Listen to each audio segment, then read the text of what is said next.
कंहिंखे ताणो आहे ताणी ॿुधो 15वीं सदी जी कहाणी हर कंहिंखे ताणो आहे ताणी ॿुधो 15वीं सदी जी कहाणी जे कंहिंखे चऊं था चङाई तंहिंमां पैदा थिए थी बुराई नाहे कंहिंजो सजण हिते कोई ॾिसी हालत पवां थो रोई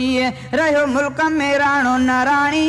ॿुधो 15वीं सदी जी कहाणी हर कंहिंखे ताणो आहे ताणी ॿुधो 15वीं सदी जी कहाणी अॼु भाउ खे भाउ लुटे थो ॾिसो माउ खे पुटु कुटे थो अॼु भाउ खे भाउ लुटे थो ॾिसो माउ खे पुटु कुटे थो आहे बाबो जंहिंजो हारी पुटु बणिजी वियो हारी कई वैरान आहिनि वेड़ा ॾिसो हर हंधि क़ौमी झेड़ा करे खून थो ॼाणी वाणी ॿुधो 15वीं सदी जी कहाणी हर कंहिंखे ताणो आहे ताणी ॿुधो 15वीं सदी जी कहाणी जे कंहिंखे चऊं था चङाई तंहिंमां पैदा थिए थी बुराई नाहे कंहिंजो सजण हिते कोई ॾिसी हालत पवां थो रोई रहियो मुल्क में राणो न राणी ॿुधो 15वीं सदी जी कहाणी हर कंहिंखे ताणो आहे ताणी ॿुधो 15वीं सदी जी कहाणी ॾिसो रिछ कुता था वेढ़ाइनि ऐं घोड़ा दांद भॼाइनि ॾिसो रिछ कुता था वेढ़ाइनि ऐं घोड़ा दांद भॼाइनि वरी तितर कुकड़ जो मेला छुटी चोर विया भाॻियो जेला वधी खीर जा विया वापारी मुंहिंजी तोबह ज़ारी विझी खीर में ॾियनि था पाणी ॿुधो 15वीं सदी कहाणी हर कंहिंखे ताणो आहे ताणी ॿुधो 15वीं सदी जी कहाणी जे कंहिंखे चऊं था चङाई तंहिंमां पैदा थिए थी बुराई नाहे कंहिंजो सजण हिते कोई ॾिसी हालत पवां थो रोई रहियो मुल्क में राणो न राणी ॿुधो 15वीं सदी जी कहाणी हर कंहिंखे ताणो आहे ताणी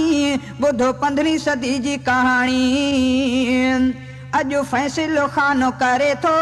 वठी पैसा खीसा भरे थो अॼु फ़ैसिलो खानो करे थो वठी पैसा खीसा भरे थो जेको पैसा सवाया ॾींदो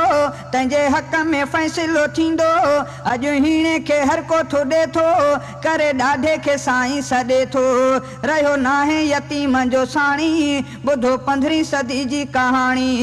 हर कंहिंखे ताणो आहे ताणी ॿुधो 15वीं सदी जी कहाणी किनी केबल सिस्टम आहे छॾे माण्हुनि जो कमु लाहे किनी केबल सिस्टम आहे छॾे माण्हुनि जो कमु लाहे ही अंग्रेज़ी फैशन आयो जंहिं शर्म हया विञायो आहे डिश त हर जा जारी ॾिसो लानत जो खारो खारी थी औरत पई एकटियाणी ॿुधो 15वीं सदी जी कहाणी हर कंहिंखे ताणो आहे ताणी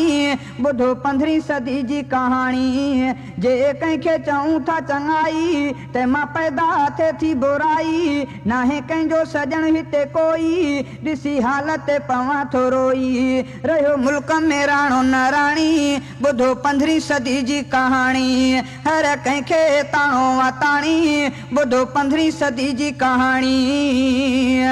शल मेलो न काथे मचे ॿुधी ख़ल्क़ वॾी थी अचे शल मेलो न काथे मचे ॿुधी ख़ल्क़ वॾी थी अचे वरी राग जूं आहिनि राड़ियूं ॿुधी माण्हू हणनि था ताड़ियूं कॉलेज में न्याणियूं पढ़नि थियूं मुंहिं धारनि जे हू चढ़नि थियूं अॼु बालगो वेठी आहे न्याणी ॿुधो 15वीं सदी जी कहाणी हर कंहिंखे ताणो आहे ताणी ॿुधो 15वीं सदी जी कहाणी कम कोरट जो बि लही वियो मिलिया ॾोकड़ जज ठही वियो कम कोरट जो बि लही वियो मिलिया ॾोकड़ जज ठही वियो इंसाफ़ अदालत नाहे पयो मुस्लिम व्याज थो खाए किथे जलसो क़ुरान जो थींदो तले परमिट डीसी न ॾींदो रहंदो पुलिस बीठी आहे ताणी ॿुधो 15वीं सदी जी कहाणी हर कंहिंखे ताणो आहे ताणी ॿुधो 15वीं सदी जी कहाणी के भंग जा बणिया मवाली के चरस शराब जा स्वाली के भंग जा बणिया मवाली के चरस शराब जा स्वाली तपेदारनि ने छॾियो तपाए नथो मास्तर ॿार पढ़ाए नंढो ॿारो दुकान ते वेंदो तंहिंखे सेठ सगोरो फुरींदो हूंदी सेर खां घटि तमाणी ॿुधो 15वीं सदी जी कहाणी हर कंहिंखे ताणो आहे ताणी ॿुधो हर कंहिंखे ताणो आहे ताणी ॿुधो 15वीं सदी जी कहाणी जे कंहिंखे चऊं था चङाई तंहिंमां पैदा थिए थी बुराई नाहे कंहिंजो सजण हिते कोई ॾिसी हालत पवां थो रोई रहियो मुल्क में राणो न राणी ॿुधो 15वीं सदी जी कहाणी हर कंहिंखे ताणो आहे ताणी ॿुधो 15वीं सदी जी कहाणी अॼु इल्मु उरूज ते आहे वयो अमल सफ़ा मोकिलाए अॼु इल्मु